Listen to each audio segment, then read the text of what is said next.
Homecoming 2016. It's the Irving Game of the Week. District 7 6A high school football. The Duncanville Panthers and the MacArthur Cardinals. Hi, everybody. Rob Willman with you. Chuck Coates will join me here in a moment in the broadcast booth as we prepare for this district showdown. As you take a look at Coach Samples there on the far sideline, as he has suffered a big setback for him as their starting quarterback got hurt last week in a loss in district play, and now he's going to have to go to his second teamer.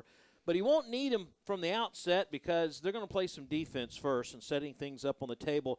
Josh Delgado will be doing the kicking. MacArthur still looking for their first win of the district season, the first win of the entire season, actually, in a really tough start for Ronnie Mullins and company. Again, it is homecoming. Glad you're with us. MacArthur in their dark uniforms. There's Coach Mullins there on the sideline. Mac leads this all-time series 10-8-2, but the Panthers have won 7 of their last 10 meetings. Let's see if the Panthers kick this one straight away or they opt for the pooch kick. Delgado will tee things off, and we're underway. To be fielded at about, the 6-yard line. Right up the middle as Dismuke fumbles the football. Duncanville fumbles it, but I think they will fall on top of it at the 37-yard line. Oh, man, what a hit to start the ball game, and I think Dismuke is still on the ground. And, before it started, I was going to ask, there's a big push in high school ball and even college ball as he gets hit. There's where where he got that. That's kind of targeting, going for the head, isn't it, Coach? Well, just kind of an unfortunate situation. There's a big pile of people, and unfortunately the ball strips out, and not the way Mac, I don't believe, wanted to start this game off. Again, a big push I hear in the college ranks, and usually high school follows, to do away with kickoffs. What do you think? Well, I like the kickoff. It's part of the game. I do understand there's always more injuries, it seems like, on your special teams because there's people coming from all different directions, people actually coming with a lot of speed down the field. But, however, it can be a turning point in the game. And, you can get a quick kickoff return or something to set you up. So, there's always that chance of injury, and you hate to see that. He's up and walking off on his own power, so that's good too. Holding the shoulder, though, you hate to see that, and they usually hold that arm up like that. It means the shoulder got hurt. Shoot, I'm surprised, a lot more than that, because he was on his way down when he got hit up high. So therefore, Duncanville will take over at the 37-yard line of MacArthur. With just about 7 seconds gone by, the new quarterback, the junior, Trayzon Connolly, he's thrown a couple of touchdown passes, has run for one, thrown 2 interceptions. We saw him last time on ICTN in the second half of the ball game doing some cleanup work, and he's going to keep right side, has plenty of room. First down, then some, about 16 on the play. That was definitely a big hole on the right side that for some reason he just, as he does that read option and he sees the opportunity, pulls the ball out and takes off. I believe that was Key that made the tackle. So it's 1st and 10, the first down of the ball game comes on the first play. Connolly, just a quick little hitter there on the outside to Seegers. Seegers breaks the tackle. Burris grabs him around the ankles, but not until he picks up about 7. And it looks like Duncanville hasn't missed a beat, at least here in the first couple of plays. Well, the one advantage they have had this week is a week to actually get him ready for this game, as opposed to last week where he just had to come in and take over. They split 3 to the near side, and MacArthur finally has enough people over to guard. They haven't given to Elder yet. They're just going to come back to Seegers again. That wide receiver screen tries to stiff arm, and he's pushed out of bounds, may gain a couple of yards.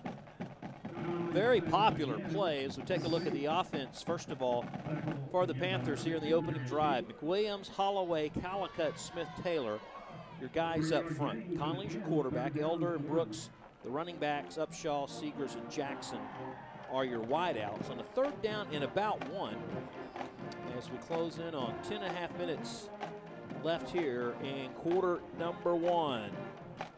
Not any wind whatsoever. It's a calm night And they hand off to Elder, and he slips and falls, and he might have even dropped a yard or so. So now Coach Samples is going to have to decide whether he wants to go for it or not on 4th down and about 1.5 yards. And I would say, Chuck, he'll probably go for it. I believe he probably will. That last play looked like the turf kind of jumped up and grabbed him by the ankle. Let's see what happens. Yeah, we see that a lot. 2 receivers on each side. Seegers in motion. And they give to Seegers. He's wrapped up behind the line, and MacArthur rises to the occasion and stops the Panthers. Now that's got to be a momentum boost for MacArthur with the way the season's gone. That is a great stop. Hopefully that'll just kind of carry right over here to the offense. Let's see what they do on offense. Well, penetration, the name of the game here, Coach. Yep. Yeah, they did have some good penetration off that right side of the defense, and then luckily they were able to corral him and get him on the ground. So here we go on offense. So we flip things around, and MacArthur, first time they have the ball offensively. It's Lopez, hands left to Webster. And Webster, who averages about 5 yards a carry, will have it a little tough tonight against those big bruisers up front for the Panthers. Offensively, Reyes, your left tackle, Efon, Smith, Garnica, and Portillo, your 5 up front. We talked about Lopez. There's Webster, Sherman, Harden, Walker, and Numois. And Webster stays back there behind Lopez. On 2nd down and 10, they give him nothing. They stack 2 to the near side. Only 1 DB out guarding him. That is Johnson. They go the other way instead, and boy, Harden is wrapped up as Treshawn Devons, a sophomore, the only sophomore defensively that gets the starting nod for this Duncanville Panther team, and he read that one from the get-go. Kind of a slow developing play. Yes, it was, and Duncanville was all over that one. I'm surprised they didn't throw to the left with the defense they had out there, but it brings up a long 3rd down. Yeah, 3rd and 20. Maybe a quick kick, something to get out of there in a hurry. He's going to have to throw in a hurry, or he's going to get a safety. And it's either a fumble, it's going to be a safety, or a touchdown. One of the two. Probably a safety, the best I can see here, and that is it. It is. Well, this isn't exactly as a head coach for Mac. I know it's not the way he wanted to start this game, but at least we did have some positives on defense to start off with. Well, you know, it's all about field position. And when you're a team like MacArthur, and, you know, pretty much you're outmanned, you know, you've got a team that's much bigger than you. You can't make these mistakes. You got to throw now. Yep. And held on too long. Yep, tried to get the ball out and couldn't do it in time. And Marcus Mosley, he's the one that forced it, as Terrence Newman was the first one to get in there. You know, they have a couple of pro names. They have Terrence Newman at the nose tackle and Keyshawn Johnson as a linebacker. Well, that shows you how come they're doing good? so well. Yeah. Got some good kids out there. So let's see who's going to tee it up, if it's going to be Harden or the place kicker for MacArthur. You have the option of kicking or to punt it, and it'll be Luis Alvarez, the kicker. I think usually in this situation, because you don't have that many safeties usually during the season, so you work on your kickoff team with the regular kicker, so it is easier to get the kids out there and they can line it up and usually cover it a little easier than if it's a punter punting the ball.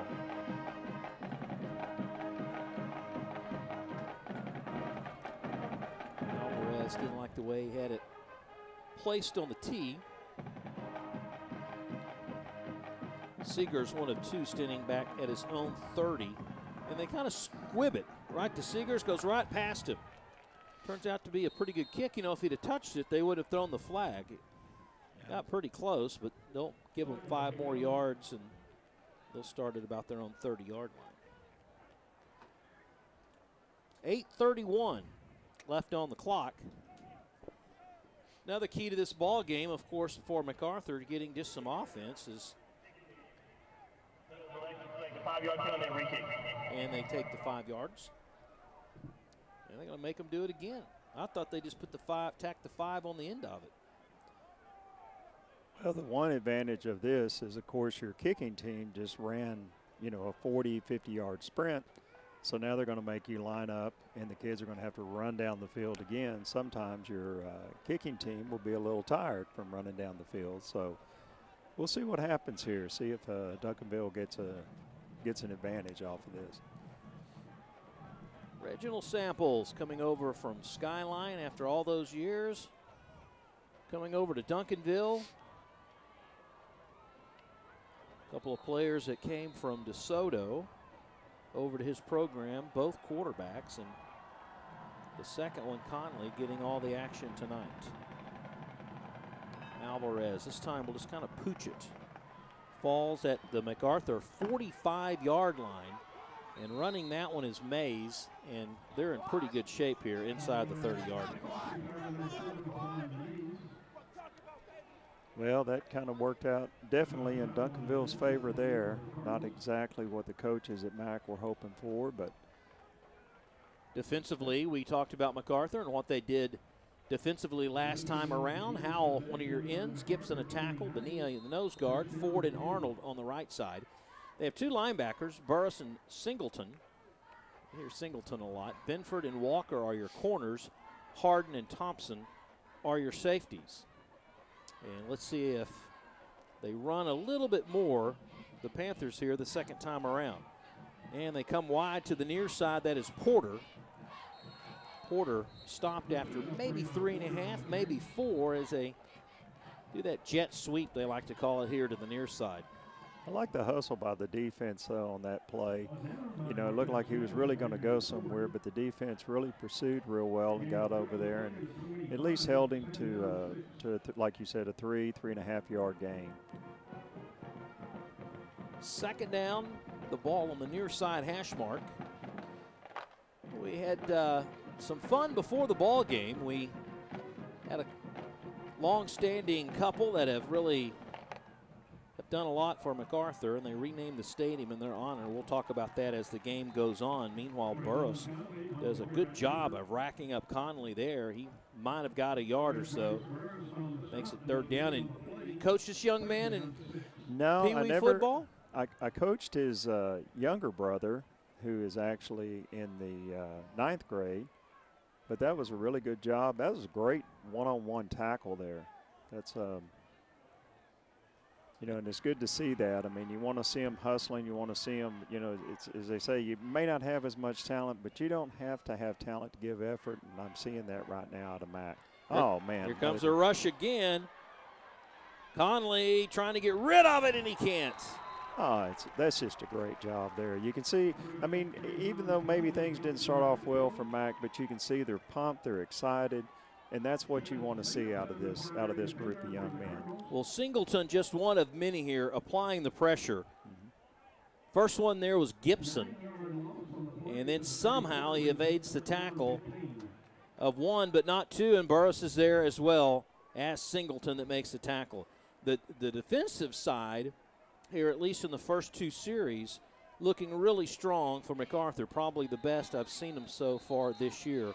Really playing good ball, and I think Duncanville wants a timeout to talk things over because they've got a 4th down, and they say 15. They've got to get inside the 20-yard line of MacArthur to keep this drive alive. And it's the pressure, I think. Yeah, I mean, there's no doubt about it. I tell you, they also, I noticed that Burris, who used to play, he was playing safety and corner and places of that nature, but they have moved him back into a linebacker this week, and we've already seen his presence with a couple of big plays. Well, especially with a new quarterback. And, you know, you talk about, well, he had time to prepare, but he also had time to think. Think about what's ahead of him this week, you know, get a little bit more nervous. Yeah. And when you look at Jalen Nelson, I was looking at his stats, you know, he accounted for 2,000 yards of their offense thus far this year. So they did lose a big chunk, but they have some good athletes. Oh, yeah, 1,500 yards passing and, 15 touchdowns? That's a huge miss. Here we go, 4th down, 15. Flush from the pocket, across the middle, complete. That'll be a 1st down. He hits Jakari Brooks. Well, he's showing why he is a a legitimate backup quarterback and doing a great job. Got a replay here coming up. First of all, had plenty of time. Yes. Plenty of time. Thompson, the strong safety, waited just a little too long to make the move. And, you know, you talk about the receivers. Brooks, he was averaging only 4 yards a catch, and that was about 16 right there. Yeah, he made a good catch on that play. They just picked up 5 yards there, just running straight up the gut. Yeah, you know, when you get this close, sometimes the coaches just say, look, let's just line up and go straight out down the middle. Brooks is still back there as a running back. They give to Brooks again, tries to sidestep a couple of Cardinals to no avail, and that'll be a third down play. That's the thing about the Cardinals have been doing. Singleton, one of those players off the lid there. The thing is that so far, at least here in the first quarter, you notice they get one big play, but then MacArthur's defense has been able to force them into third down and long. And that's the key. If you can keep them third and long, then you've got your chances of stopping them, and hopefully they'll do this again. Closing in on 5 minutes here in the first quarter. Faking the blitz, both Singleton and Burris. Here they come right up the middle into the corner. Nice catch. Touchdown, Seegers. Seegers running the down and out, his third touchdown of the season. Well, the young man was open, but that was also a good pass and really a good catch for that young man. Well, they gave him time, and he just ran a real post pattern or a down and out. They've already got 8 on the board thanks to the safety. And the extra point is good, and that makes it 9-0. 4:51 to go. Just take a look at it again, Coach. Like I said, it was a very nice pass. He was open, but the ball was thrown where no one else was going to get it but the receiver. The receiver reached up with both hands, made a really nice catch. Oh, he did. Absolutely. Had some separation there in the end zone, and quarterback laid it right in his hands. That drive was 6 plays. It was only a 29-yard drive, but they ended up using about 4 minutes off the clock. Well, at least Mac made him work for it. Had him in a 4th and long. You know, the quarterback makes a good pass, and the guy catches it for a first down and kept the drive alive. So now we're going to line up for another kickoff here. Let's hope this time that Mac gets a good return, and let's see a little bit of offense out of MacArthur. Duncanville has only lost twice this year. They lost to Cedar Hill 54-50, a game in which they had a pretty good lead on the Longhorns, only to see it go away, a heartbreaker. Then DeSoto, who pretty much just handles everybody, took care of Duncanville 41-17. Again, that was the game in which the big quarterback got hurt, and he got hurt early in the game too. So, all right, here we go. Another kickoff straight away, far side corner. Taken at about the 5-yard line. Up the middle, there's some running room. Cuts to the outside, and a nice piece of running by Webster. You know, Webster had some good returns last week, too, in that game against Irving High. And, you know, if I'm a kickoff team, I try to keep it away from Webster. I like Webster. He wears the long sleeves.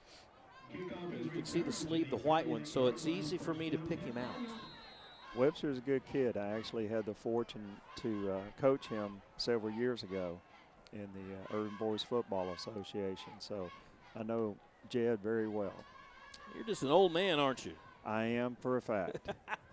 First down and 10, they go to Webster, and Webster, he pretty much runs up the back of his lineman, Robert Oliver, number 53. Oliver was part of the choir that sang the national anthem before the game started. He didn't start at offensive lineman, but he's in there now. They've been experimenting with that offensive line. They've done a lot of plug and play to try to figure out the right combination of the big guys in the trenches. Second down, they said he lost 3. Lopez, maybe an audible. Changing things up. Webster stays in the backfield, and Lopez just looks at his coach and Here we go. Webster left side. You know, if he could just break that initial surge, he has some room. But Duncanville doing a good job of keeping them all contained at the line of scrimmage. Yeah, that front four for Duncanville is penetrating and doing a really good job. Defensively for these Panthers, and they've got some big ones up front, but it's Mosley, Newman, Adams, your three up front, and then they have Johnson, O'Daly, and Mays, your linebackers. They have 5 DBs is how they play it. They have 4, so basically they have 4 DBs and 1 safety. Rushes on, got to get rid of it. Tried to hit Walker, incomplete. That'll set up 4th down. Yeah, a unique type of defense where they have 5 defensive backs. They put 4 corners when MacArthur spreads the offense, and this leaves them with 1 strong safety. But it seems to work because they got those big guys up front to apply the pressure. They do, and what they were doing in that series there is they were bringing one of the backs up as an extra lineman. So they were pretty much inviting Mac to throw the ball. Harden, ball is fumbled, picked back up by Upshaw. Upshaw to the near sideline. Good tackle there. Yeah, tackle made very nicely. And we have a flag on the play. Not sure what happened there. Didn't really notice anything. Did he grab a face mask? That's one thing that we have not seen a lot of, and we haven't talked about much of it, which is really a good thing. Now, you're 9 games deep in the season, so let's hear the call. Illegal blocking back. Return team, number 60. 10 yards was final foul. First down, Duncanville. So that'll be 10 yards back, move them to the 25-yard line. Was just a little bit over 3 minutes here in the first quarter. 3rd offensive series for Duncanville. They went down on downs their first time out, but it worked out for them because they got a safety. Second time out, they only had to go 29 yards. So this time they're starting off a little deeper than what they're used to.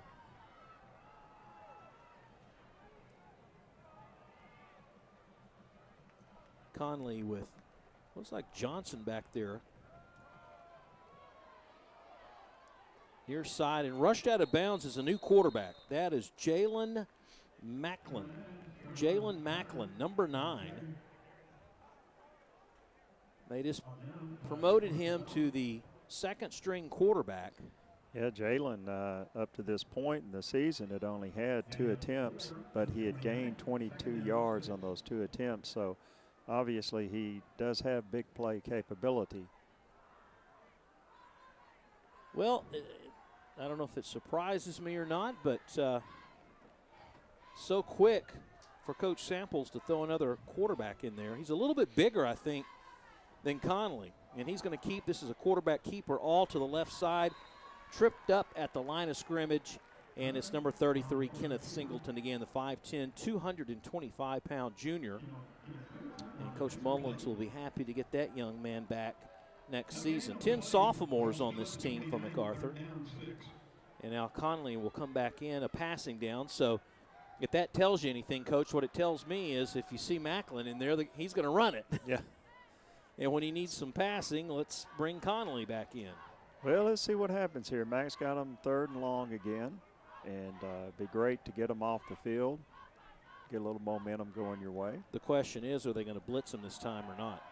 A little down and out. Man was wide open. Did it hit the turf? No. They're going to say he caught it and knocked out of bounds, I believe, is Seegers. Yes, number 5, the favorite target tonight for Duncanville.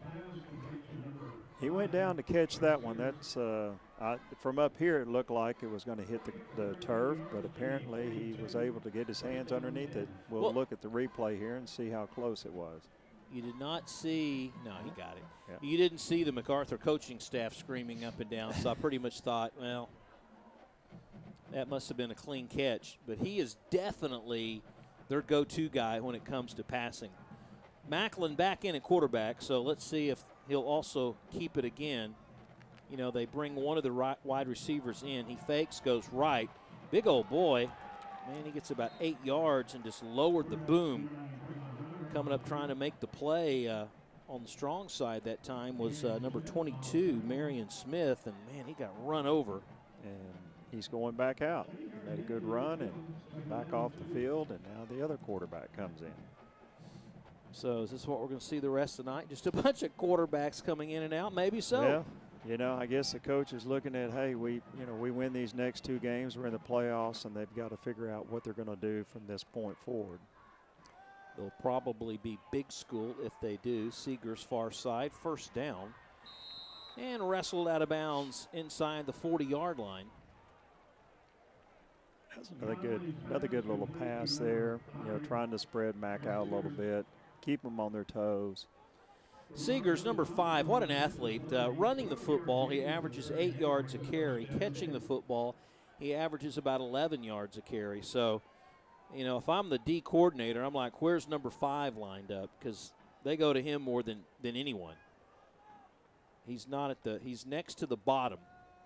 Jackson was the other one. Elder, right side. Elder reels off about 9, maybe 10. Yeah, they give him another first down. Yeah, he had just enough room on that right side. It wasn't a huge hole, but he shot through there, turned on the afterburners, and scooted on through and had a nice little gain there. Yeah, they have such good speed. Nothing like Cedar Hill, but I think they're a little bit bigger, more powerful. With Justin Smith, number 54, over at right tackle, and Caleb Calicut at right guard. They only have 1 junior on that line, everybody else seniors. Back up the gut again is Elder, and Elder is thrown down.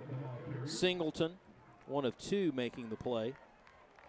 Well, it looked like the first guy in there was trying to strip the ball, trying to get his hands on it, trying to make something happen, you know, a turnover here, there, keep them in the game. That was Steptoe, 86, who kind of whiffed the first time, but look, great hustle, coming right back to help Singleton with the play.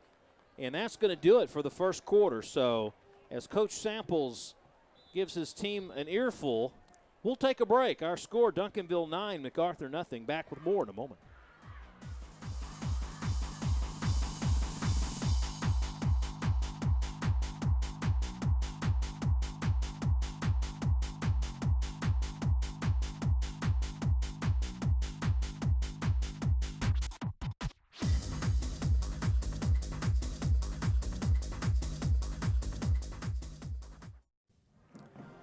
Panthers looking to score some more. Second down and about 5 as we begin the second quarter of play. Homecoming for the MacArthur Cardinals.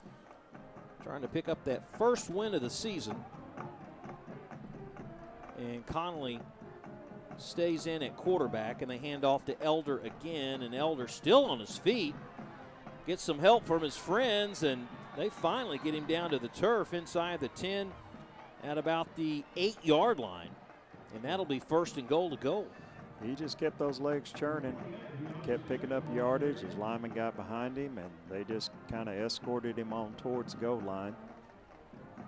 You know, now that you can push your teammate, it's almost like put an extra big guy back there to help push. Smith, the sophomore, in. That is Smith left side, and Smith maybe gets a couple of yards out of that play. That was good penetration again by the defense. You know, they keep coming up with some good plays. They just need to put more of those together. But there was a lot of penetration on that kind of stopped that play from happening. That was Ford that came in and made the tackle. Second and goal. Got the big guy in, Macklin. Macklin fakes, keeps, scores. That was just a zone read. He read the defense properly, pulled the ball out, and just took it off that right side there, right tackle, and into the end zone. Almost looks like on the Longhorns, they put the big rig or whatever they want to call it down there. 18-wheeler, right, 18-wheeler package. Yeah. That's what it looks like when he comes up there, because he's a pretty good-sized quarterback. He's a beefy boy. Extra point is good. And it's now 16-0. Once again, Macklin just kept to one side. He had Taylor out there in front of him, but didn't need him. Pretty good gaping hole from the end zone. You see the double down block on the guard in the center. And that really gave him all the space that he needed. This was a 10-play drive. It used up about 7 minutes overall and covered 75 yards. So that's yeoman's work right there offensively. Chew up a bunch of time, a yardage, and get your 7 points in the process. Well, right now what Mac needs to do is they just need to get something going on their offense, just something positive. You know, they're probably going to have to put the ball in the air a little bit, maybe get some sweeps going or something, but thus far they have not been able to get any yardage coming straight at Duncanville. No, Duncanville, you know, between the tackles, they've got some pretty big players out there, and it's tough to move them around. And it's got to be something quick hitting. I don't think it can be anything that takes a while to develop, because that just gives their defensive players time to react. So, you know, the one thing you can definitely pick out for Duncanville is their kicker with his hot pink shoes on. Maybe that's for breast cancer awareness. He's catching the fever. Kicks this one straight away. Will go into the end zone, and probably a smart thing, as MacArthur will have it on the 20-yard line with 11 minutes left to go. There are the shoes and the cleats. Now, see, this is how I know you're old school on football, because it comes out to the 25 now. That's right. New rules. That's right. New rules. That's right. Old habits are hard to break. All right, what can the Cardinals do offensively? They average about 11 points a ball game. Burris is in there as a blocking back. He's to the left side. And they give to either Webster or Sanders. And it's Webster. And Webster, I don't know, maybe he gets to the line of scrimmage for no gain. Yeah, when they bring Burris in, that's usually what he's in to do. He's trying to come in there and give him a little more blocking, trying to get some kind of crease, just anything to help him get into that secondary. Eric Jones, number 20, to the left of Lopez.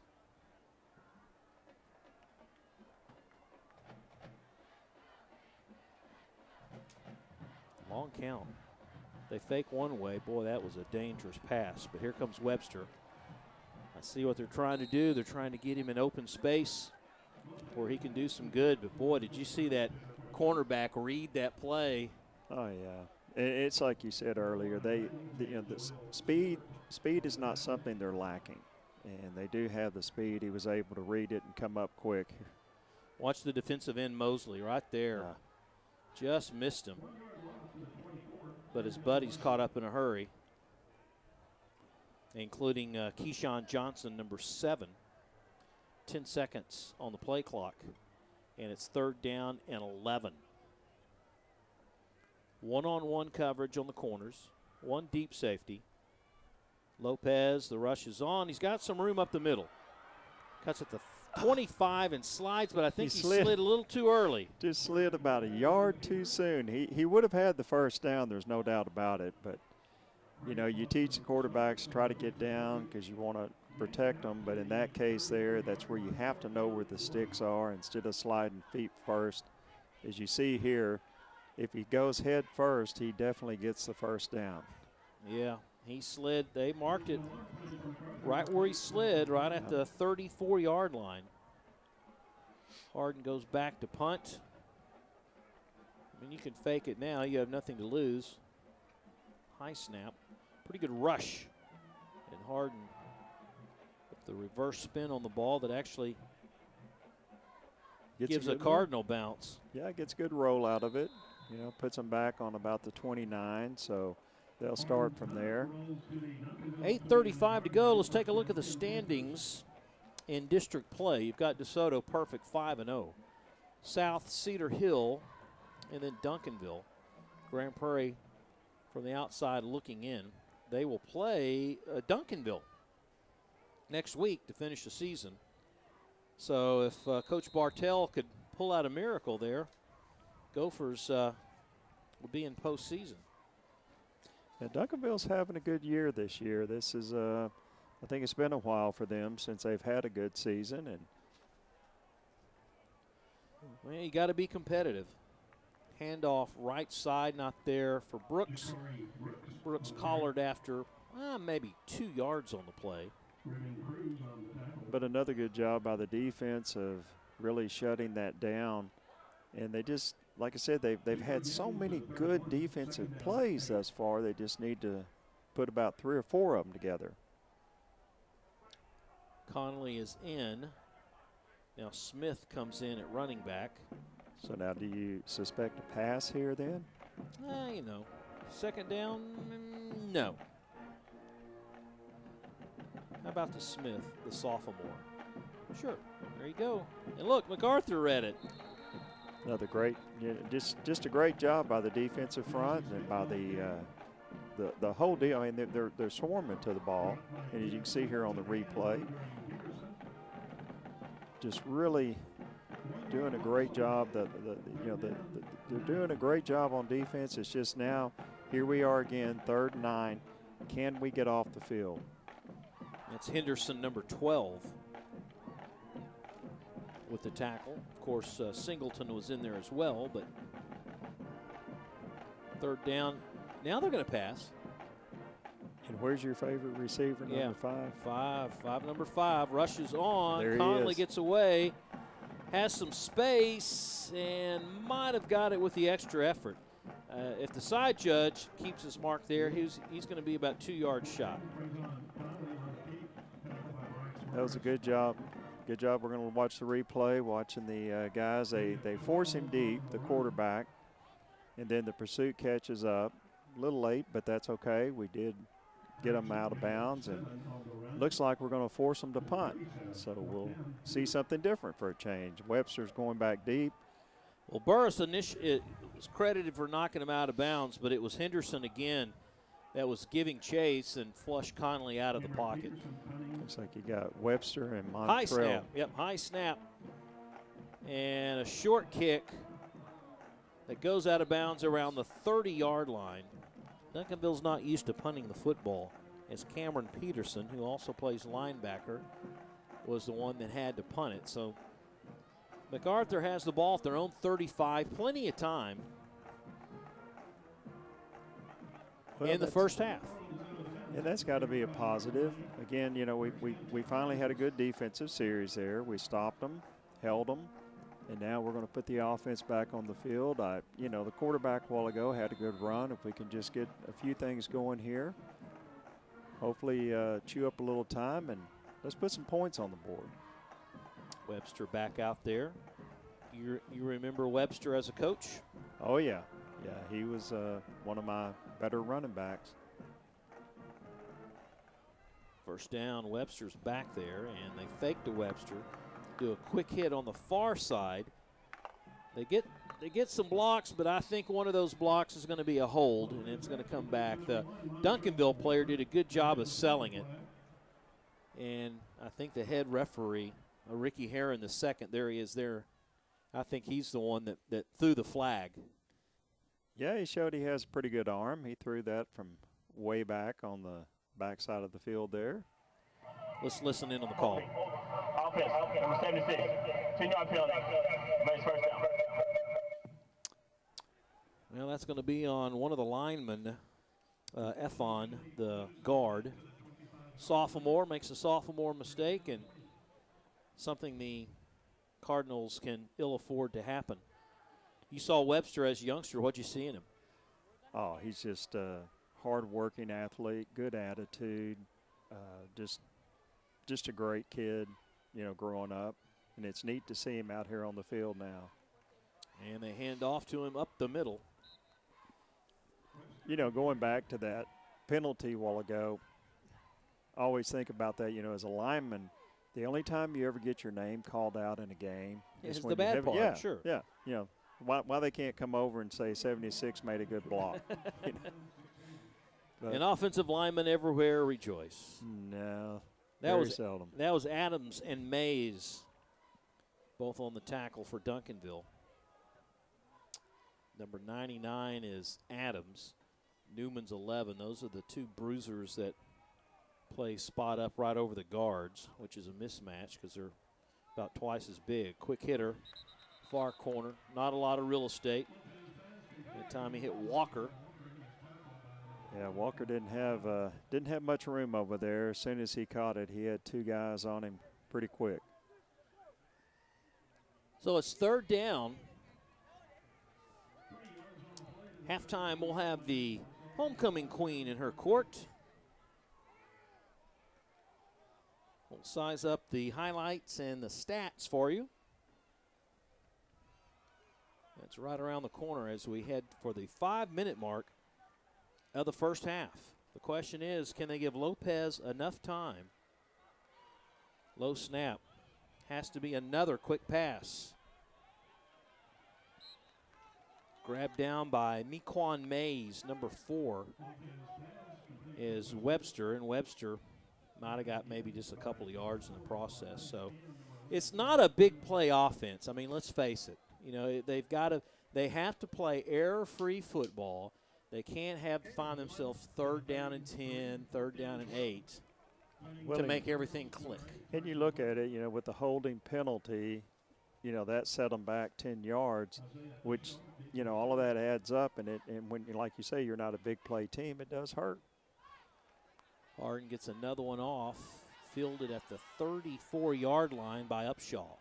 Upshaw to his right, penalty flag down. This one will come back, I believe. They threw that right in the vicinity of number 23, James Johnson. And that one's going to come back. I see Coach Samples running out on the field. And he's maybe questioning the call just a little bit. Coach Samples has got a little gimp going on. Yeah, I noticed that earlier. He looks like he's, I don't know if he injured himself maybe in practice or. Well, the penalty will mark Duncanville back. He still wants an explanation from Ricky Herron II, the official tonight. The other officials, the umpires, Michael Washington, head linesman David Lott. Look to the right there on Burris. It was right there in the middle. There were two right there, and then maybe another one there. There was any time on a punt, you can get all sorts of calls like that. And, of course, that could have been close, you know, a call for targeting also. True. On that one. Rich Laxamana is the line judge. Tyrone Fort II, the back judge. Wally Banks, your clock operator tonight. For Duncanville, Conley, a little out pattern and complete. It's number 88, Ezekiel Lang. Well, the quarterbacks for Duncanville definitely haven't lost a step. I know that Jalen Nelson is just a tremendous athlete, but watching their offense tonight, they have been pretty much clicking on all cylinders. Yeah, I don't think they've really suffered much. They've tried to even things up and spread it out a little bit. Brooks back in as a tailback. And they go right side. And, oh, a nice hit. Burris nicely played as Porter took the handoff to the right. He kind of stuttered long enough, and Burris tattooed him pretty good, Coach. Yeah, Burris is doing a good job where they've moved him up into that linebacker position, and he's made several good plays and has forced some things, and, you know, he's having himself a pretty good game tonight. He's embracing the change. Under 3 minutes to go, third down. Panthers need to get to their own 48-yard line. Apparent passing situation, Conley. One step and back. Upshaw knocked out of bounds, but not until he picks up about 14. And another first down. That's another good, nice little play by Duncanville. And I tell you, the one thing that really helps Duncanville, we were talking about this earlier, is their offensive line is doing a really good job. Now, granted, Mack is making some good plays on defense, but overall, that's where it's working for Duncanville, is that offensive line. Conley, plenty of time going to the speedster deep, and he's got him. Touchdown to Jackson. Jackson, number 6, with his 4th touchdown of the season. He averages 28 yards a catch, And that was about a 38-yarder pitch and catch for a touchdown. And, boy, he showed his speed right there at the end. Good closing in on the football. Yeah, the corner had him covered, and it just looked like he turned around to see where the ball was. And like you said, that's when the receiver just took off and kind of left him behind. And another good throw and another good catch. About a 4-yard drive, or 4-play drive. Extra point is good. And Conley shows that he has pretty good arm strength, doesn't he? He does. He's throwing the ball very well. I mean, that's a nice pass and put it right on the money. You know, that's just a deal where you're out there on an island by yourself as a defensive back, and you're either going to make the play or not. In this case, quarterback lays it up, the receiver runs underneath it, and the result is a touchdown. Well, they had Hudson out there. I don't know if, he's listed as a linebacker. And most of those guys, linebackers, can't keep up with wide receivers. And when Jackson turned the corner, then Hudson was playing catch-up. Not a lot he could do. No, that's a sickening feeling when you look up and realize that, we've had a good pass, made a good catch, now you got to come to the sidelines and see your position coach. Yeah. Like, was I really supposed to guard him? They really have Hudson at what they call one of those defensive end positions where Arnold plays, you see Cash play. Hadn't hollered out Cash's name much tonight. They've contained him pretty good. Well, the last kickoff went into the end zone. Let's see what he does this time. He'll kick straight away. And they're going to force him to return this one. Got a chance here. Yeah, picked it up at about the 7-yard line. Picked up by Nuwama. And Nuwama will get it back to about the 25. With 2 minutes on the nose. And we've got a penalty flag.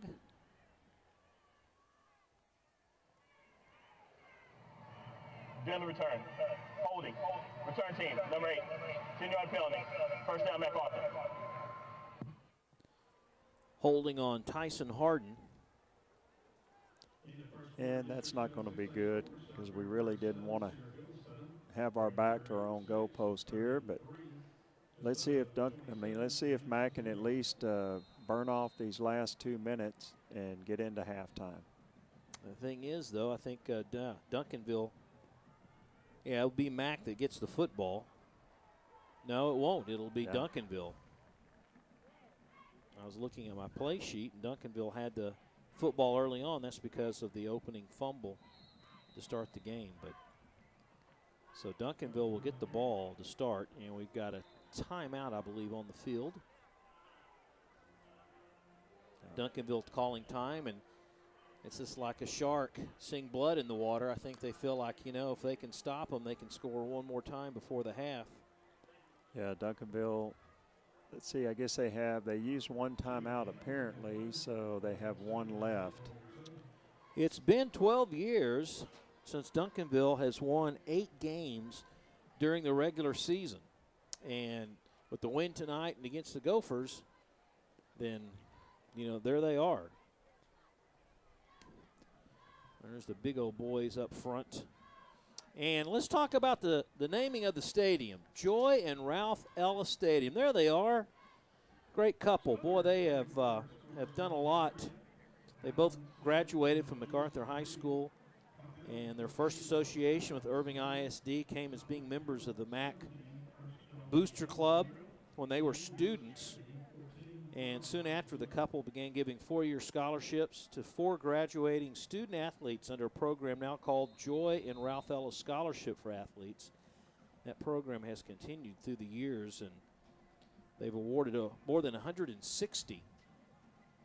So, again, renaming the stadium Joy and Ralph Ellis Stadium. That was right before the ball game. Second down, he's not going to get any yards whatsoever. And Webster is collared right there at the line. Let's see if Samples uses his last time out or not. Well, you look up there, from our advantage here when we look down on the field and you see a hole open for a brief moment, and then Duncanville just closes with that speed they have. As you see here on the replay, there's a hole there, and then boom, there they are. Well, looks like a the face mask. Yeah. I think Newman. he got by with one. Newman. Yep, he grabbed the face mask. 7 seconds on the game clock, or the play clock. 3rd down and 9. Lopez goes up the middle, and I think they're going to get the face mask this time. Yeah, they got by with it the last time, but I think this time their luck ran out. Yeah. Ironically, both. Here we hear the call. Defense, number 10, 15-yard penalty. That's Automatic against first down. Marcus Mosley, the junior. And the result of that is a first down, and I think that's Mac's first down of the ball game. It could be. I'm trying to. Yeah. But I think the most, probably the positive thing out of this is that Mac keeps the drive going, and hopefully we keep Duncanville off the field. Lopez with 2 in the backfield. Right side, Webster. Webster, no matter which way he turns, there's a Panther in his face. Yeah, he ran into 3 of them, looked like pretty quick on that play. Jamarcus Robertson, number 27, 1 of 3, hot in pursuit. Tries to cut up the middle. And he's wrapped up first of all by Johnson. And then Robertson comes in there to finish things off as he fought off his wide receiver block. Is there a timeout? I believe, no, there's 5 seconds. Yeah, just going to let it go. At first I thought maybe he's going to call time. He brought his guys over, but they said, we're going to go ahead and leave it at 23-0 at the break. And that's where we're at. Duncanville 23, MacArthur nothing. We'll have the homecoming queen in her court. Highlights and stats just around the corner.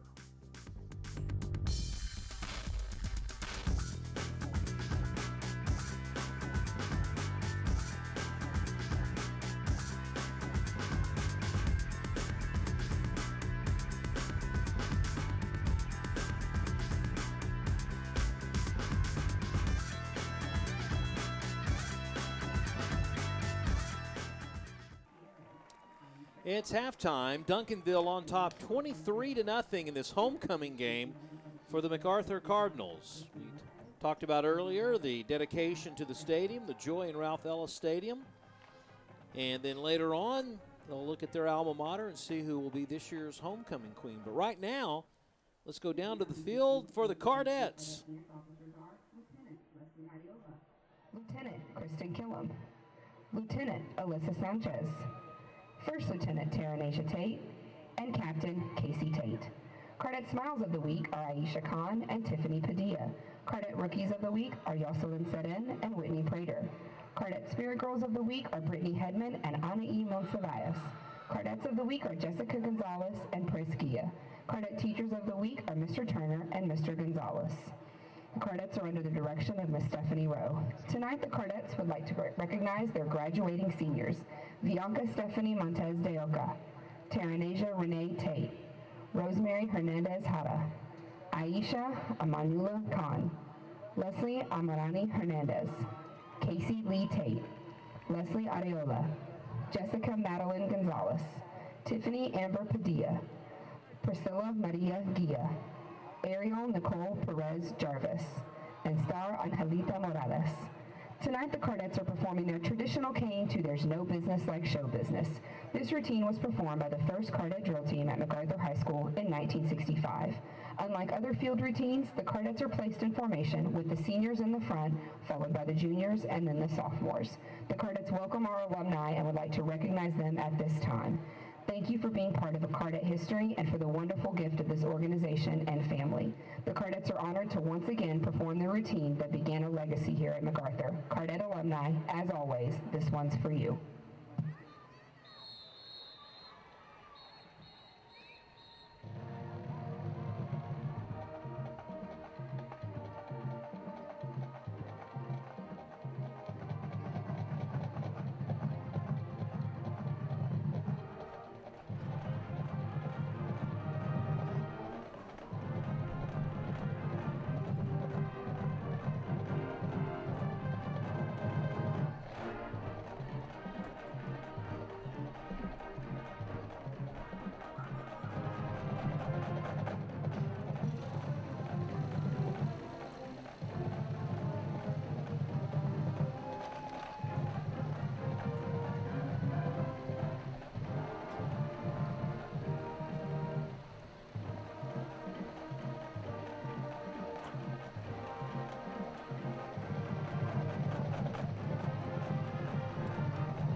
like to welcome all parents, students, staff, and No business like show business, and the show business is it's homecoming 2016, MacArthur and Duncanville. Duncanville on top 23-0. And before we go down to the field for the homecoming queen, let's take a look at some of the highlights in the first half. And the Cardinals come out pretty strong defensively. Great pursuit on the quarterback to stop the drive. Their initial drive, they turned it over on downs. And besides rushing the quarterback, he did a really good job of stopping the running game, but things kind of fell apart after that. First of all, quarterback safety made it 2-0 in favor of Duncanville. And then Duncanville gets really great field position because of the kick after the safety. Seegers with a nice catch there made it 9-0 after MacArthur punt. It's the backup quarterback, Jalen Macklin, that finished off a 75-yard drive, made it 16-0. After the teams exchange punts, it's Duncanville again, this time Conley to McKendrick Jackson, 45 yards in all. Extra point was good, made it 23-0, and that's where we stand at the break. The stats, well, they shouldn't surprise you too much because it's pretty much all Duncanville. Only one first down for the Cardinals, negative total yards. Turnovers killed them a little bit with the opening kickoff play. Penalties, hey, if you want to look at a bright side, pretty good penalty-wise, penalty-free here in the first half. So it is 23-0. Let's go down to the field for the homecoming queen and her court. Southwestern. She would like to attend USC and major in human biology, ultimately becoming a pediatric surgeon. She is escorted by Rashida and Yikini Opawoye. Catherine Kuby is a varsity volleyball player, on fire truck crew, a class officer in TAFE, and on student council. She is an AP scholar and a summa cum laude scholar. She made second team all-district and academic all-district in volleyball. She likes to volunteer at her church and the library. Catherine wants to attend UT and major in kinesiology. She is escorted by Johnny and Mabel Kuby.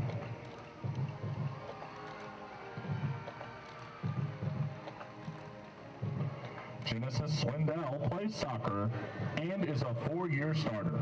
She is also involved in Ready, Set, Teach, FCCLA, and TAFE. She has been awarded first team all-district and offensive MVP. She volunteers at Children's Hospital, Irving Soccer Association, and her church daycare. She would like to major in education. Genesis is escorted by Veronica Diaz and Deanna Swindell. Maria Limon is Student Council President, FCCLA President, CSI President, FCA Leader, and NHS member. She enjoys posting funny snapshots of her brother Daniel. She is a cum laude scholar, has over 300 hours of community service, and has been Student of the Week.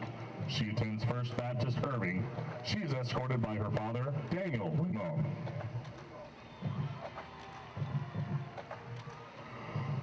Troy Hall is in band and is treasurer for Avid Club. She has 1 year perfect attendance and over 100 volunteer hours. She would like to attend Texas A&M University in Commerce and major in psychology. She is escorted by her mother, Shamika Hall.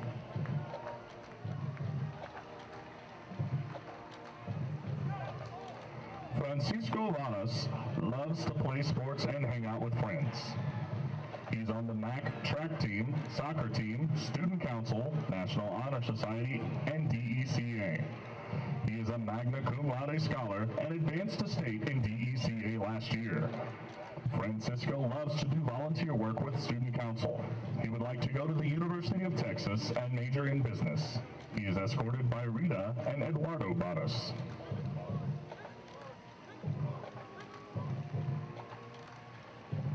Henry Hernandez has been class president all 4 years of high school.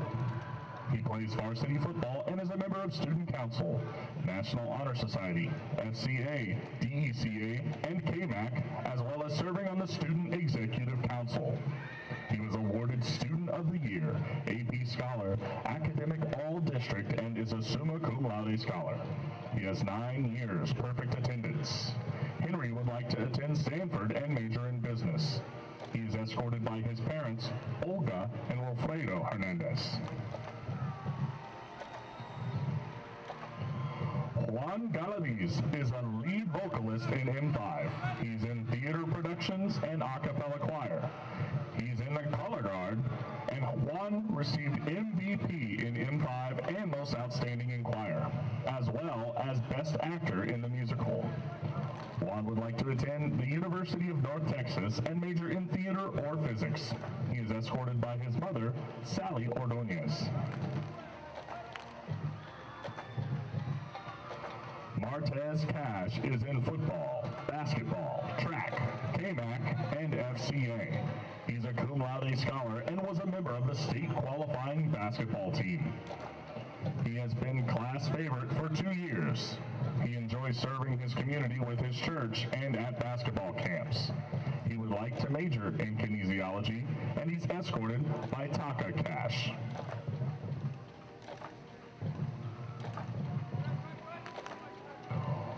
Omar Mohammed is a student council officer, MSA president, and in UIL Math. He's also involved in National Honor Society, Destination Imagination, MAC STEAM, and TSA. He is a Summa Cum Laude Scholar and has perfect attendance. He would like to be an engineer one day, and he is escorted by Miss Birdie.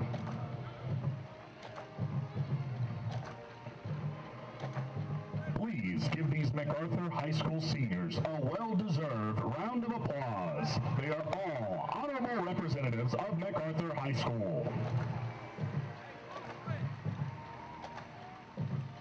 The 2016 King will be announced tomorrow night at 8 p.m. at the homecoming dance. And now, it was with great pleasure that we present MacArthur's 2016 Homecoming Queen, Troy Hall.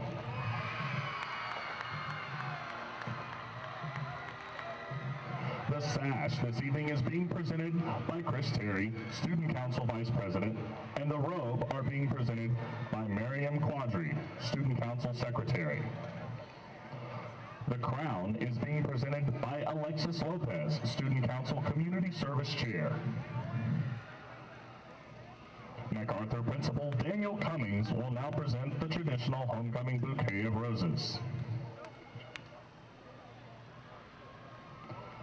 Our 2016 homecoming queen and the court will now receive the Saber Salute and honors from the JROTC Saber Guard.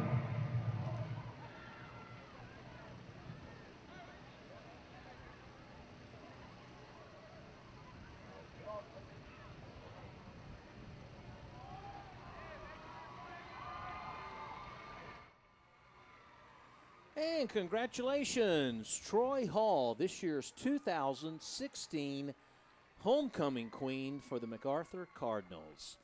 A happy lady indeed, and a night that she won't forget either. 23-0 is our score. We'll take a break, and when we come back, we'll have the third and fourth quarter. Stay with us.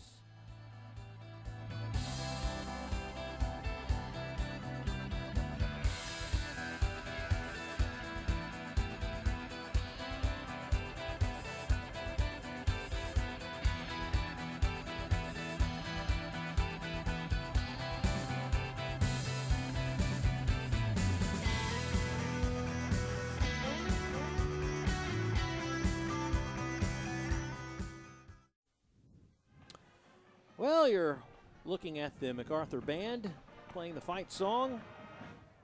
Their team will have to kick off and kick to a Duncanville squad.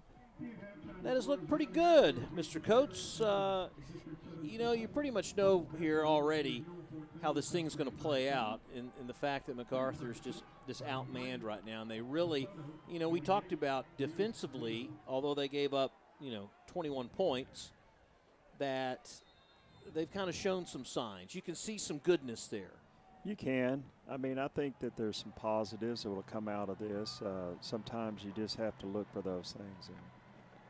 Oh, I thought he was ready to kick, and he back off. That's okay. You can keep your thought going. It's all right. Another pooch kick, far corner, fielded at the 31-yard line, and knocked out of bounds is number 80, Jamal Hamilton, the junior wide receiver. Go ahead and finish that thought. Well, I just think sometimes, you know, you can look at the score, you can look at the different things that have happened in the game, but when you're having a year like Mac is having, and he does have a lot of young athletes on this team, he has to look for the positives. You've got to build them up as much as you can, and there have been some positives. That's the thing. You know, the defense hasn't, I mean, yes, they've given up 21 points, but defensively they've given up 21. But to be honest, it's been on just a play here or a play there. And that's what Duncanville has been able to do, is come up with those plays at the right time. But there has been some really good surge by that front to hold Duncanville quite a bit. And so I'm very proud of the way the kids are playing, and I just hope they come out this half and fired up and make Duncanville have to work for it. If it's any indication, Coach Samples likes to play some of the second teamers in the second half. Macklin will get the starting nod at quarterback. He's the backup quarterback, actually the third string quarterback, with Jalen Nelson going down with a broken leg a week ago. And Macklin comes up, and they have him as the second string quarterback. Kind of reminds me of Ohio State last year. You know, they had a couple of quarterbacks that could run in and out of there, and one was a little bit more physical than the other, and that's pretty much what you get here. I don't think we've seen him attempt to pass tonight. No, I don't think he's in there to throw the ball. And like you said earlier, he's a pretty good size runner, and he has done a very good job of running the ball. Seeger's in motion, and he does nothing but keep he does. Boy, rattles off, 17, 18 yards right up the middle. He's like a freight train, and once he gets going, it's hard to stop him. Let's look at right there. I mean, what happens is that whole right side just pushes in the middle, and an 18-wheeler could have run through that one. Yes, that was a very big hole. I think we're starting to realize why Duncanville has had success, why Jalen, you know, he had 491 yards rushing before he got hurt, and I think we're seeing why. Well, Mr. Singleton finally said, "I've had enough," and he single-handedly there, the junior, puts on the tackle and puts the brakes on Mr. Macklin. Left-hand side, they fake one way, and he beats the block of Justin Smith, number 54, and wraps him up well. That's what you're taught to do, wrap him up. Don't just throw a shoulder pad at him. And that starts at the peewee level, right, Coach? That is true. Just fundamental football. It comes back to blocking and tackling, and if you can do those things, generally speaking, you're going to be pretty successful. You know, it became so in vogue years ago. If you're a defensive guy, just throw a shoulder at him. You know, what happened to wrapping up? Here's a guy wide open again, Jackson, down the sideline, the first completion by Macklin, and he's pumped. He's jumping up and down, talking to the coaches, as McKendrick Jackson, he caught the one long touchdown pass in the first half, and he had him streaking this time. Yeah, it does show that he can throw the ball, and he does make a good toss there, and another good catch by the young man. He comes down with the ball, steps out of bounds, but does show the ability to be able to air the ball out a little bit. 1st and 10, they can get another first at the 3.5. And it's a quarterback keeper again. Macklin puts the head down, the legs drive. His pursuit and forward progress ends at the 2, but that'll be good enough for a first down. And it will be first down and goal, Panthers, on this initial drive here in the third quarter. And again, that was just a simple zone read. He puts the ball in, takes it out, keeps the ball going off the right side there. You know, Mac corralled him, at least kept him out of the end zone. Again, you know, at least make them work for the touchdown. Don't just let them have it. Calhoun, their 4th string running back, now in. Macklin left. And another Singleton. Another great play by the defense. The defense keeps coming up with those. They just, it's nice to see. I mean, that shows. Okay, we got a replay here, and as you can see, the defense comes in. Your man, number 33 there on the tackle. Singleton all over him and makes another good play. Backs him up, makes it second down and long, goal to go, but from the 9-yard line. If it's one of those plays they call defensively where it's pretty much a run defense, he can split the zone pretty good and split the seams and come across the line and make the tackle. But, when you do that, and if they call a pass play, then you're vulnerable on the backside. And especially those deep passes tonight. Man, they've really got hurt on the long ball. Timeout was called by MacArthur. The series, this thing goes back a long time. Mac leads 10-8-2. It's all been Duncanville from 96 on. It was a tie back in 1995, 14-all. I think that's one of the best rule changes I've seen is the tiebreaker they have now. Add some excitement to the game and some finality to it. It does, and I tell you, it also, back years ago when you would come down to the end of the season, you'd look at, I remember one year a team got into the playoffs. They didn't have as many wins as the team that got knocked out, but they had several ties. And it was kind of like, well, it seems to me like a win ought to count for more than a tie. But that's like in hockey. You get more points for a win, you get 1 point for a tie. Yeah, that's also back when they counted penetrations and, inside the 20 you got a point and all that other stuff. So glad to see that go by. Really has injected some life into the game and some fun. Maybe that's what the NFL needs to do since they've been harking on the fact that the ratings have been down so much. Just throw something else out there. Second down and 9 after the timeout. Might have been an offsides play there as a fumbled snap. I thought maybe one of the MAC players had jumped the count, but apparently I don't see a flag, so that will go in the favor of MacArthur. Yeah, I was looking. The kid, he did look like he came across, but he must have timed it just right. Kind of, again, here we are, third down, 15 yards for a touchdown. Kind of reminds me of that opening drive they had in the first quarter where they used a lot of time and kind of went back and forth and had to backtrack more times than not. Calhoun, who plays a receiver, is now a blocking back. Here comes the rush into the end zone and picked off at the goal line. That's Walker, and Walker is out of bounds at the 21. That gives Mac something to cheer about now. I mean, that is just a great job there.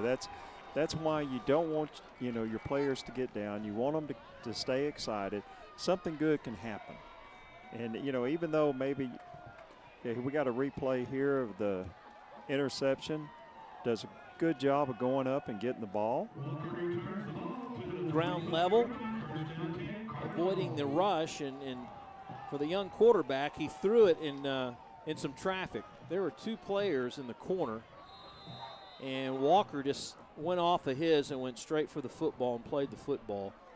And that'll keep the Panthers out of the end zone. They used up some time on the clock. First and 10, MacArthur. First offensive possession of the second half, and they give to Webster. And Webster flies out amongst the pack, and all of that running, and another penalty flag. Gets maybe a yard. One of the Panthers injured on the play, big number 10, Marcus Mosley, defensive end junior. But it's going to be against MacArthur. The first play for the Cards. Start the third quarter of the call. Holding, offense, number 8, 10-yard penalty for spot foul. Remains first down. Holding by Harden out there on the edge. Those receivers, they can't hide like the linemen can, and they get all bunched up in the middle. You're out there in the wide open spaces. And that'll bring it back 10 yards from the spot of the foul. So first and 19.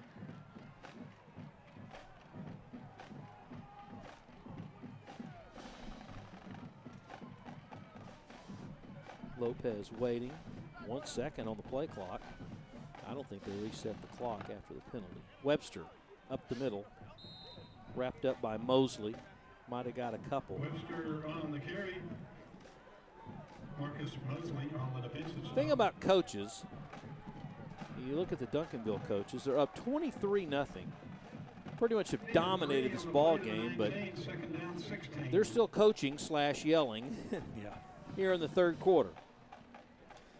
Yeah, you don't want your kids to, to sit back on their heels because they have this lead, and you want them to keep playing. You want to keep coaching. Duncanville still with their first team defense out there right now. This is out of bounds, intended for Harden. Johnson in on coverage for Duncanville, stops the clock at 7:05, and it'll be third down and 15 yards to go. Not a lot of separation either. When you look at the receivers going out for passes, they're not distancing themselves from the DBs at all.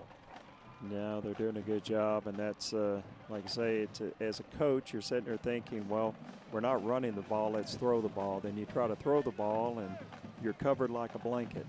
So where do you go? Crazy. Walker, top of the screen.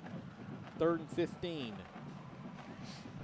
This is when Duncanville could send 5, and they are sending 5. They're sending the house. And Lopez says, I'm getting rid of this thing, and he's squashed like a bug out there. Probably the 3 biggest linemen for Duncanville fell on him. Yeah, that time Duncan. And they just got their ears pulled back, and here they come. Yeah, they actually had a 5-man front that time, and you're right, they brought all 5. And he got sandwiched there toward the end. The thing about high school ball is, they let them take that extra step or two. You don't get the late hit on the quarterback like you do in the pros for sure. Upshaw standing at his 50. Harden, quick kick. Gets that one away, and Upshaw will give chase and decides to pick it up at his own 43, and he's put down to the turf immediately. Guess who? Singleton, who can play special teams as well. He's a special player defensively. He is. He's having a good game, and a lot of that is just out there hustling, just out there trying to make things happen. I think Upshaw may have a coaching moment or teaching moment when he comes back to the sideline about picking up that loose football. But what competitive guy doesn't want to try to make a play or make things happen? They do. They're out there. They go to practice every day. They work hard every day. When they get a chance, they want to make something happen. They want to pick up that ball, maybe make a big play. But as a coach, you have to remind them that we also want to be smart when we do things like that. Conley back in at quarterback. So here comes the passing, going deep, trying to hit Jackson down the sideline, incomplete. He was double teamed on the corner. They had both Hudson and Harden, and the sideline, the 3rd member of the team. And the sideline usually always will make the play. That was one of the few times I've seen them throw a pass that wasn't just right on the money. Yeah, that was Hudson out there along with Harden. Hudson, number 13. We talked about Hudson earlier. I feel sorry for that guy trying to cover those speedsters. Conley goes in the flat to Brooks.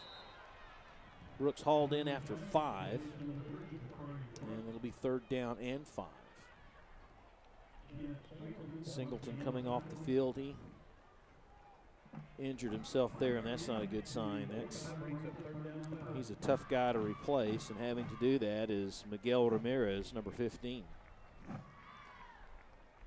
Yeah, looking at him over here on the sidelines, I think he's trying to shake it off. I'm not sure exactly what happened. He doesn't have a coach over there talking to him. I'm surprised. Maybe got the wind knocked out or something. 3rd and 5. Quick screen to Jackson. Jackson hauled down from behind with the fresh legs of Ramirez, who made the tackle, but they're gonna give him the first. Looks like he did. Looks like he got just enough for the 1st down. I was trying to figure out. I read a story. Was it a high school where one of the members of the chain gang had been there for like 60, 70 years, I saw that. Wow. Saw that in the media last week. I thought, man, that's some dedication. Friday nights. First down. Conley up the middle. Give them 11 more. Well, that was another one of those. Quarterback made the right read. Unfortunately, the defensive player went after the guy that didn't have the ball. MacArthur shifting some players. Singleton back out there again. Ford Gibson back out again for the Cards. Starters back out there with 5 minutes to go here in the third. A little quick out. Nice defensive play by Mack. Yeah, they read that, came up quick, made the tackle. Of course, they still got 5 yards, but again, the defense, reacted to the play. Offense made a good play. The defense reacted, came up quick. I'm surprised, since the starting quarterback for Duncanville is pretty much lost for the season. I thought they would stick with Conley a little bit longer, thinking, when postseason gets here, we want this guy to take as many reps as possible to be ready for postseason. But then again, maybe he thought, well, if I do bring Macklin out there, I have, the scouts. I give the scouts something else to worry about, and the defensive coordinator something else they're going to have to manage the defensive unit. I don't know. What's your thoughts? Yeah, and it could be just him trying to figure out what is going to be their identity. Is it going to be more passing, which is what Conley's been doing, or are they going to run the ball more, which is what the other quarterback's been doing? Oh, Elder met at the line. Mr. Singleton. He shook it off, came back in, and made another big play. He did. Wrapped him right up. Lost about a yard in the process. Look at the bottom of your screen. Just coming right around the corner, untouched. Do you think he introduced himself to him when he hit him? Might have once or twice. That's the thing. You don't have a tight end out there. It's usually, if you have a quicker linebacker, you can get around that tackle pretty easily. Elder in motion here to the near side. Conley going across the middle. Jackson wide open. Touchdown. And another just perfectly thrown pass. Receiver right where he was supposed to be, makes a good catch. And that comes another, and again, it's right off another good defensive play, and then you give up the big play. Well, and he had so much time to throw the football. Oh, yeah. He could have had a piece of cake that we had up here in the press box. Extra point good. He has a good arm. I'll say that much. You can't let anybody get behind you. Oh, you're right. Look at the time. He's just sitting back there surveying the field and says, there's my man right there, number 6. I'm just going to lay it right in there to him. From the ground level. Gets behind 2 defenders, the corner and the safety. Yeah, Jackson was just wide open on that play. I'm sure the defensive back coaches will be, as they're down talking to the defense right now and just saying, guys, you got to stay with them.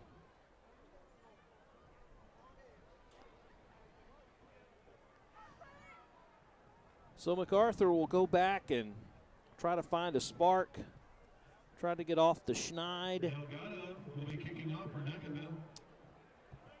Cards have not beaten the Panthers since 1986. Although Mac won the first meeting way back in 1974, 19-0. That would be my sophomore year in high school. So that means it's been a long time, folks.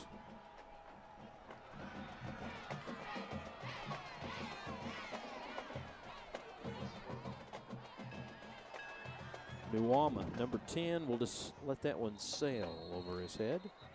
The kicker does have a pretty good leg. He's that's several now. He's kicked into the end zone. You talked about how much you love special teams and you didn't want to do away with kickoffs. What we have seen, though, in the last couple of years, they like to do where they just kick it to like maybe the 20. They just pooch it, kick it high, kick it short. A little different type of run back when you attack it that way. Yeah, a lot of teams, you know, if you don't have a kicker that can kick it deep, as of course Duncanville does, you do that to try to eliminate a team from getting a good return on you. Webster in the backfield with a Lopez. He swings left, tries to hit Numa here in the corner, but Nuwama ran out of real estate. Eli Jones came over in coverage. And that was a different look. Tried to hit the home run ball there.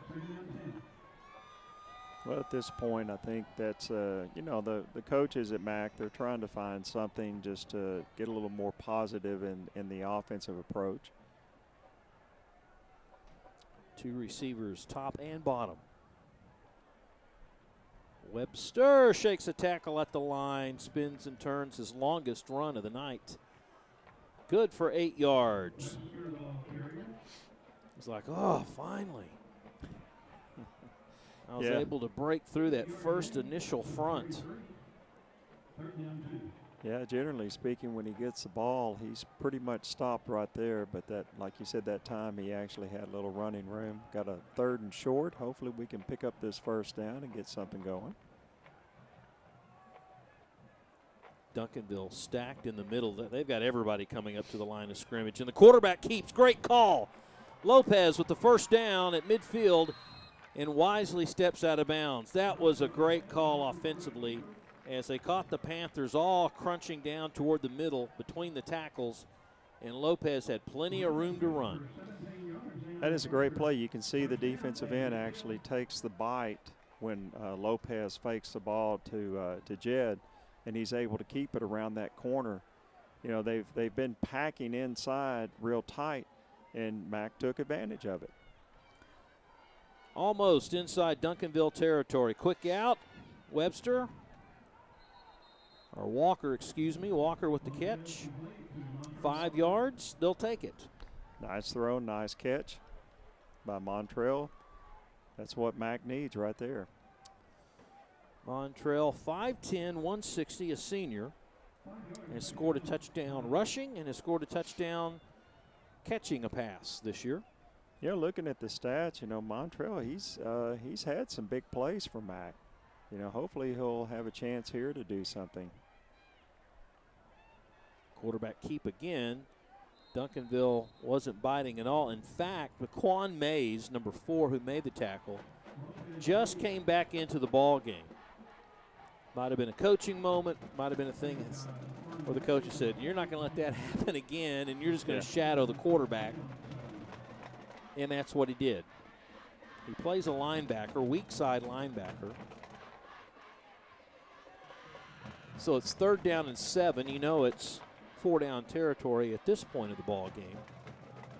10 seconds on the play clock, still plenty of time. 3rd down with the $1:08 to go. Got a man complete. Harden holds on. That was a hard hit. And you know, that time, you know, Lopez had just enough time in the pocket, not a whole lot, but had enough time to find his receiver, makes a good pass. Harden makes a good catch. And here comes the replay. As you can see, nice pocket there. Coach Parsons is doing a great job of coaching those offensive linemen. Got a good pocket, and the quarterback makes a good throw. Well, it was one of those situations where he really didn't have to step back much. He took maybe one baby step backwards and then released the ball. It didn't give the defensive guys enough time. Just like that. Very quick. Nuwama inside the 30. Another good play. Moving the chains. Moving those chains. They're actually moving the ball down the field. This is the best drive they've had thus far tonight. And it's all the quick stuff. Don't give the Panthers time to react. Snap, throw. Snap, throw. Time is off the play, so they can let the 10 seconds run, or they can run a play here to finish out the 3rd. High snap. Webster right. Now back in the middle. luckily get back to the first, the initial line of scrimmage. So that's going to do it. 3 quarters down, 1 to go. Duncanville 30, MacArthur nothing. We'll have the final quarter for you right after this.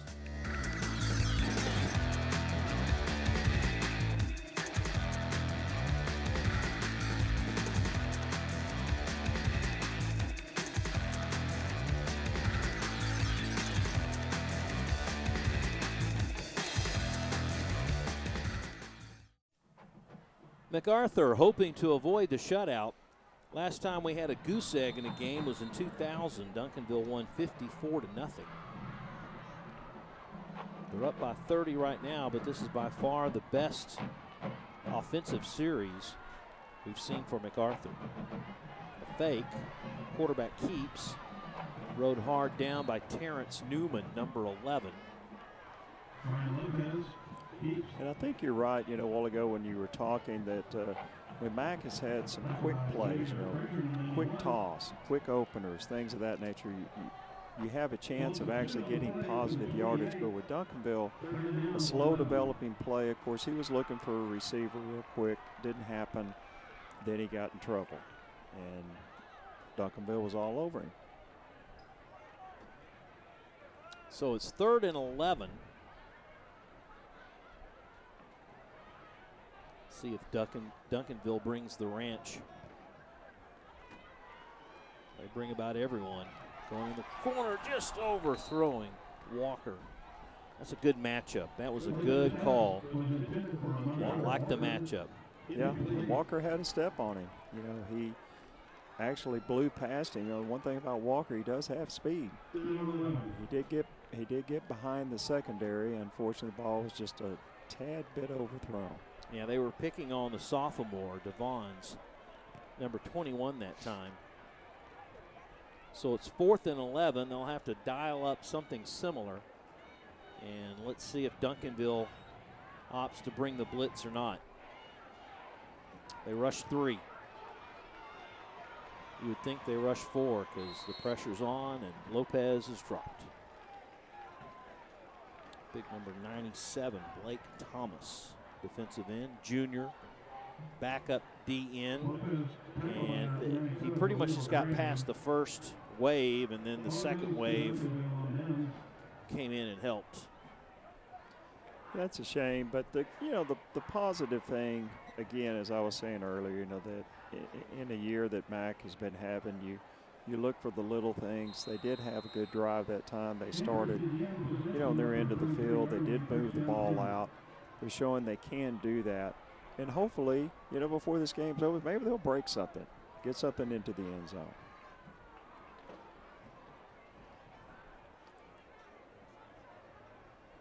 In at quarterback is Macklin.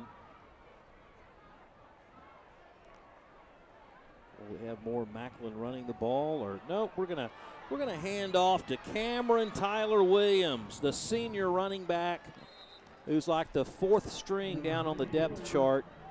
And he's like, wow, this is pretty easy. You should have me out here all the time. How many 84s do we see at running back? The numbers are just topsy-turvy these days. You know, defensive linemen wearing 10s and 11s and running backs wearing 84. It's like a little water bug going through there. He's not the tallest kid out there, but he kind of scooted through there pretty fast. He's got 3 names, too. Cameron Tyler Williams. Might have been a busted play. I thought maybe Macklin was looking for an encore and he's going to give it back to the water bug Williams. But when you don't get to play a lot, you don't get those reps. I'm thinking Williams may have gone the wrong direction on that play, the way the quarterback acted. So we'll see. We'll see if we come back to him. Loss of about 2.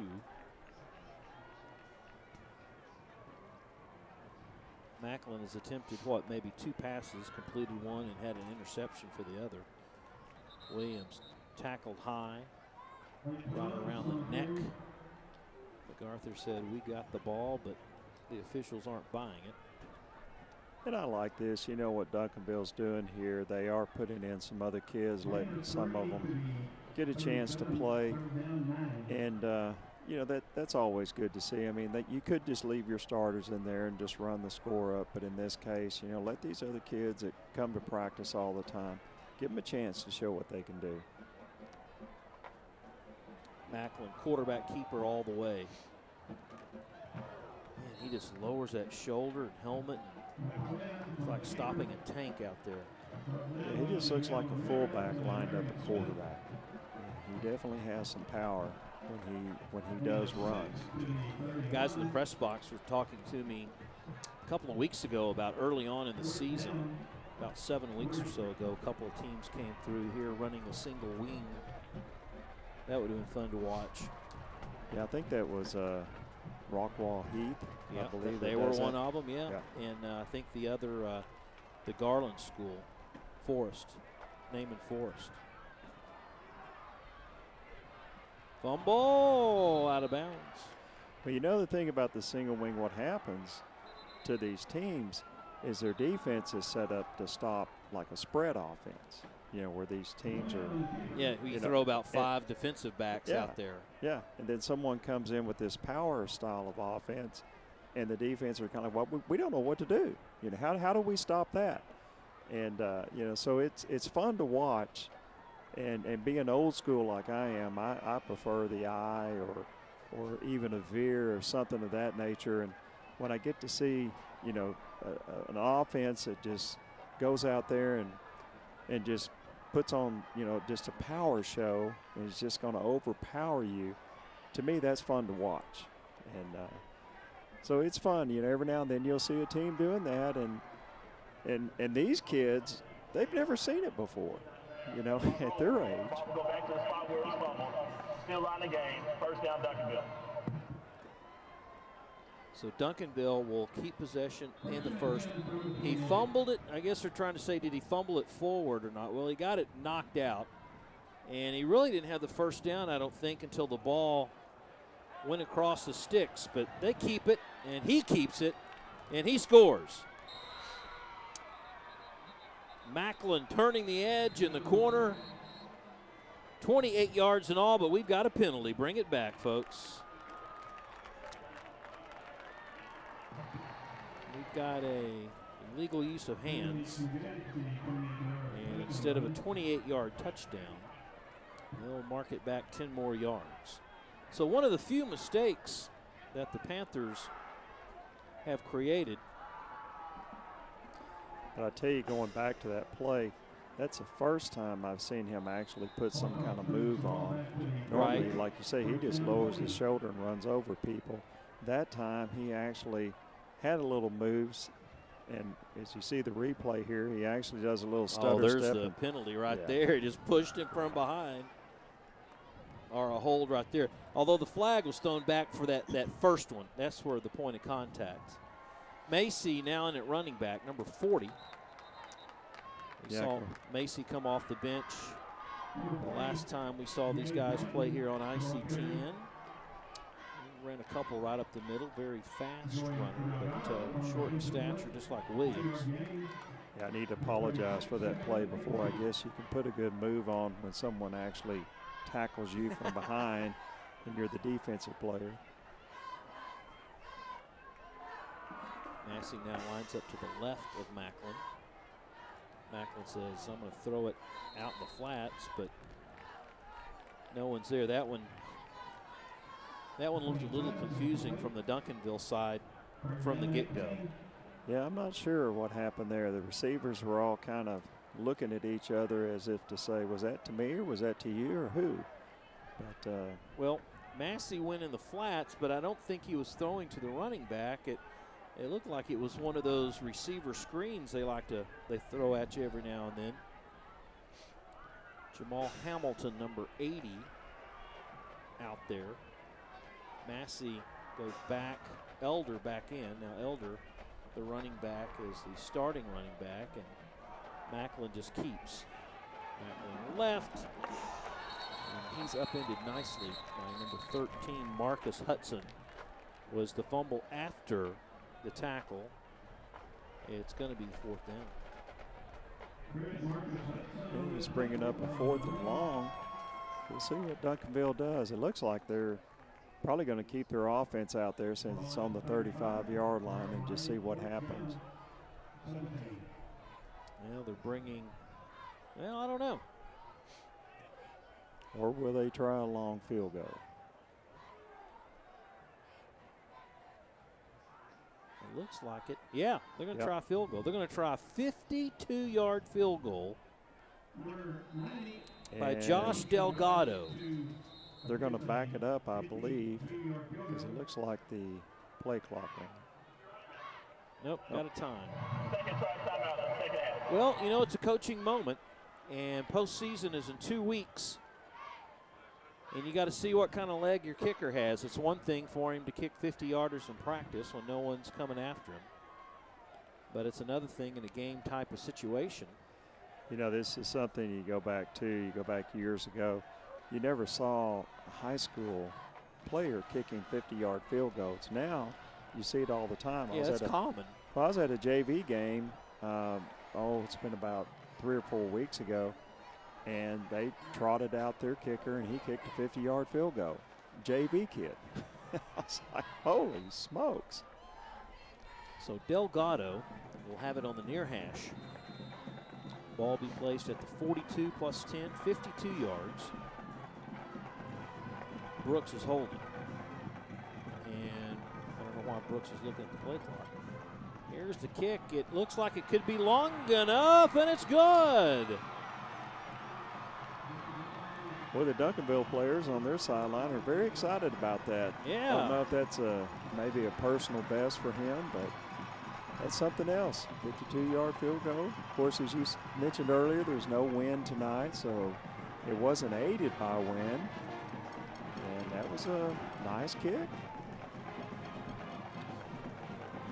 It's at 33-0. Delgado won't sleep for a couple of nights. Line drive. He might have had a couple of yards left on that one. I don't know. He might have had 3 or 4 left on that one. He might be able to go 55 yards if they need him.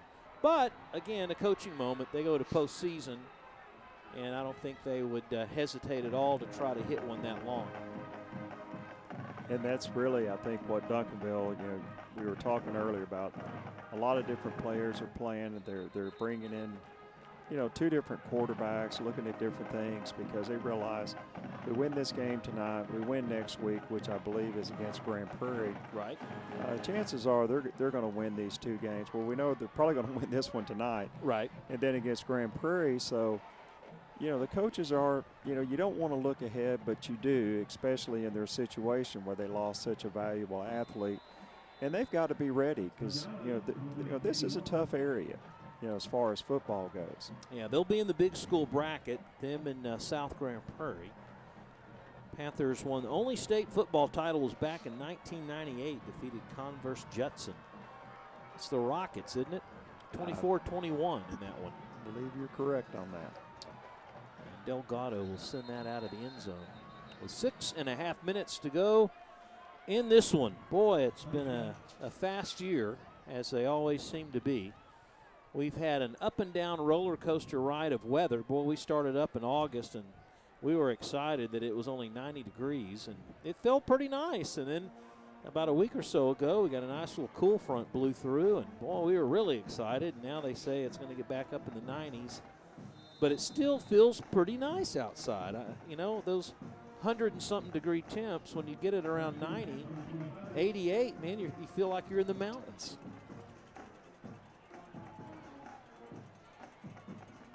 First and 10, Mack.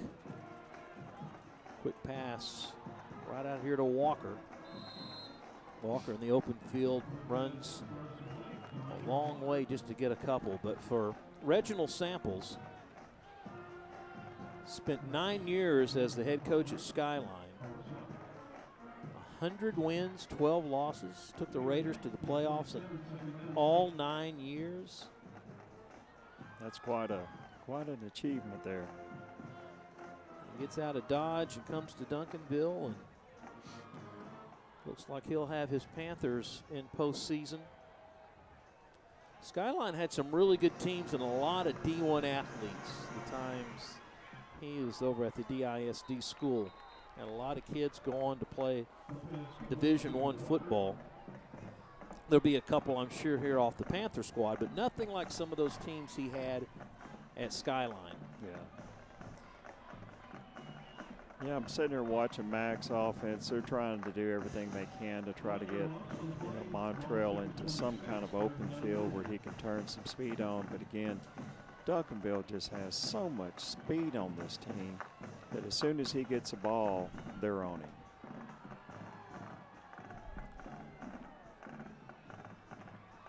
As he goes in motion again to the left. He's wide open. They're going to try to go down the middle. They've got Harden. Harden at the 40. Harden caught from behind at the 15-yard line. That was that's an exciting play. A very nice play. You know, he had enough time to find him. Harden gets behind the defense, and here we go with the replay. As you can see, he got hit after he let go of the ball. He paid the price there, but made a nice throw. Always hurts a little less when you complete a pass. Yeah, and it wasn't like Duncanville was only sending 3 either. They looked like they sent about 5 guys that time. And he hung in there, and it paid dividends. Biggest play of the night by far for this MAC offense, who will finish the season next week against Nimitz. Trying to go to Harden again. He's got it. Was he inbounds? No.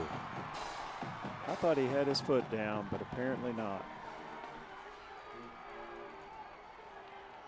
Well, just for a split second, the band thought he had scored also. They were getting ready to fire it up. Gets behind the defender, makes the catch, but about the size of a size 10 or 11 shoe there. So it's second down, stops the clock at 4:20. I do like the aggressiveness, though.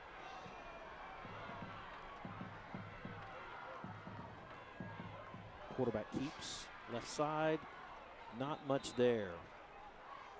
No, that's like fool me once, you know, shame on you. Fool me twice, shame on me. He didn't get fooled that time.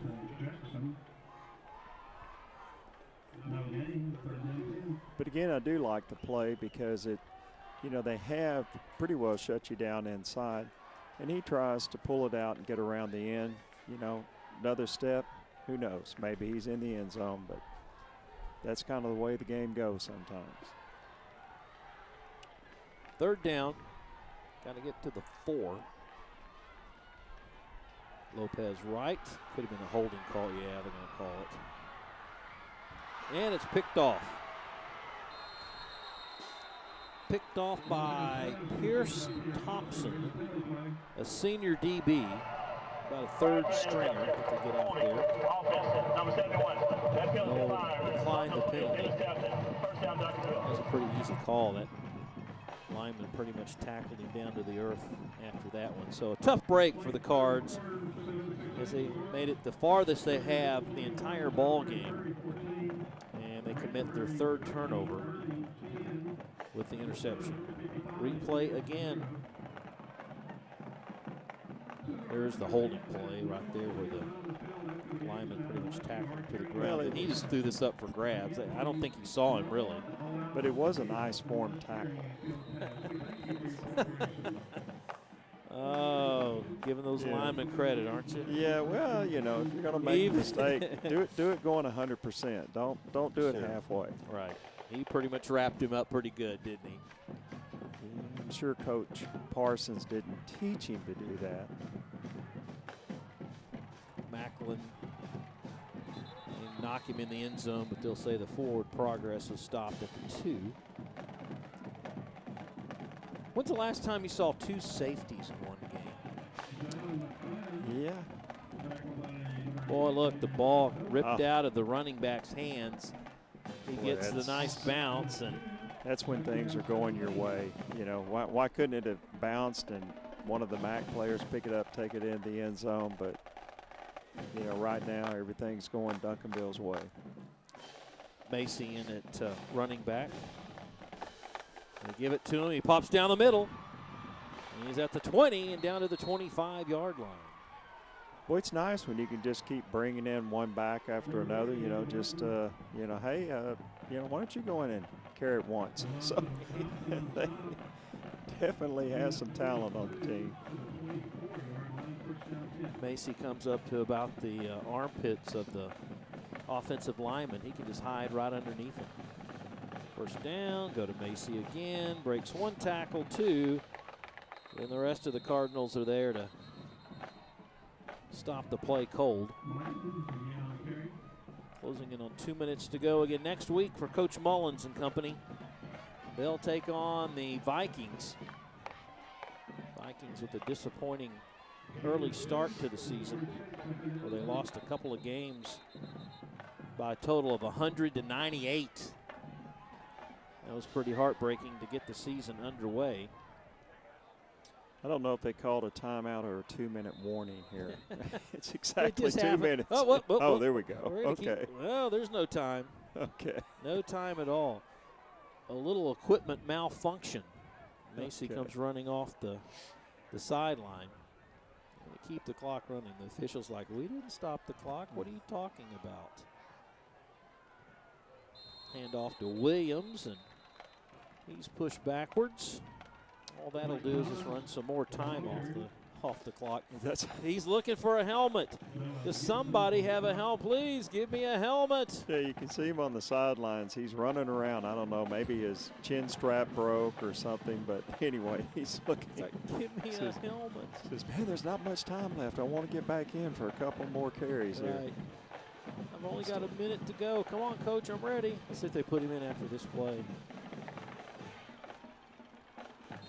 Well, of course, this is going to bring up, they stopped them short there, so it's going to bring up a 4th and looks like 5 yards, maybe 4. Well, he's back. And he's back in the Hamilton game. with the carry Okay. until the coach says we're going to punt, and then he'll have to come back off. 49 seconds. It looks like he's going to bring the punt team out, or will he? Yeah, he's. You know, something else, as you said, it's a coachable moment. You haven't really punted that much tonight, so he takes his helmet off in disgust. Oh, he has to give it to the guy who needs it. Like this is like in baseball, you know, the batting helmets. Oh, my goodness. Hey, that's the most fun we've had in the second half. Yeah. Duncanville calls time. You know, again, 22 seconds left in the game. You're up 33-0.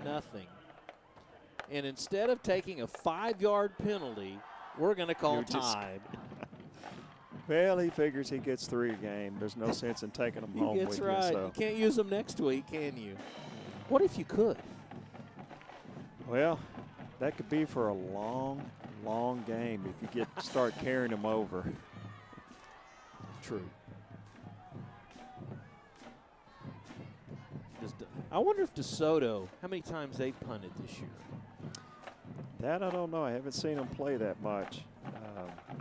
They do have an awfully good team, and I tell you, this district has been very tough, and especially for the 3 Irving schools, because when you look at the rosters, like Duncanville's roster compared to MacArthur's roster, they don't have near the number of athletes, and nor do they have the number of students to pull from. So it's been a tough year, but boy, I tell you, the 4 teams that are coming out of this have definitely been tested.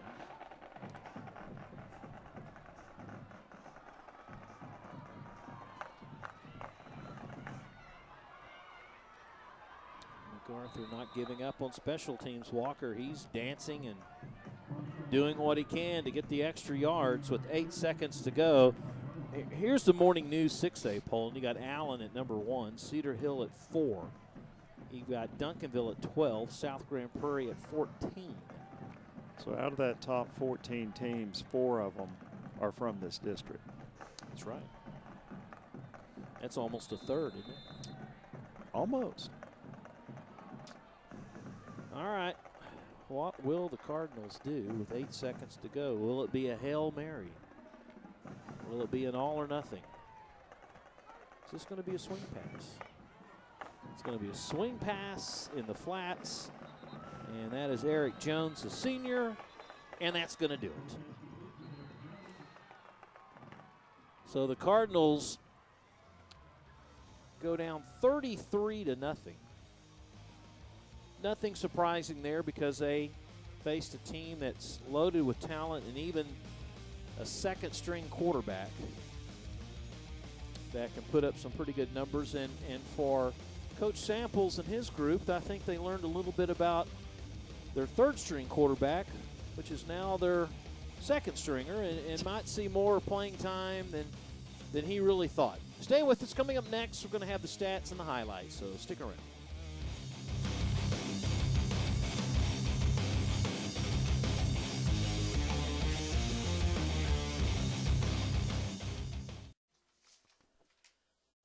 Our final score, 33-0 tonight. Panthers pretty much dominating this one. Let's take a look at highlights in the second half. And Connolly, who just had a really exceptional game, substituting for their ace, hits Jackson here for the second time on a 30-yard strike. Look at it again from ground level, gets behind the defenders, made it 30-0. And then a 52-yard field goal. Delgado with that one, 33-0. The one big bright spot offensively, Lopez to Harden late in the ball game, sparking the MacArthur offense. Gets pulled down at the 14, but it's stalled right there. Statistics-wise, the visitors pretty dominant. They had 20 first downs to 1 for the Cardinals. Total yards, 376 to 113. Turnovers, Cardinals had 2 mistakes, only 1 interception for the Panthers. Penalties, not too bad, actually. We've seen some games where they go up into the hundreds. Both teams penalized 5 or less, so that wasn't too bad there. But the case here was the Cardinals were just outmatched by a much better Duncanville Panther team. They will finish out the season next week against the Nimitz Vikings, and we will be there too for you to finish out the football season in 2016. On a night where they dedicated the stadium to Joy and Ralph Ellis, the Cardinals go home with another loss, 33-0, our score. For Chuck Coates, I'm Rob Willman. Thanks for watching, everyone. We'll see you next time on the ICTN Game of the Week.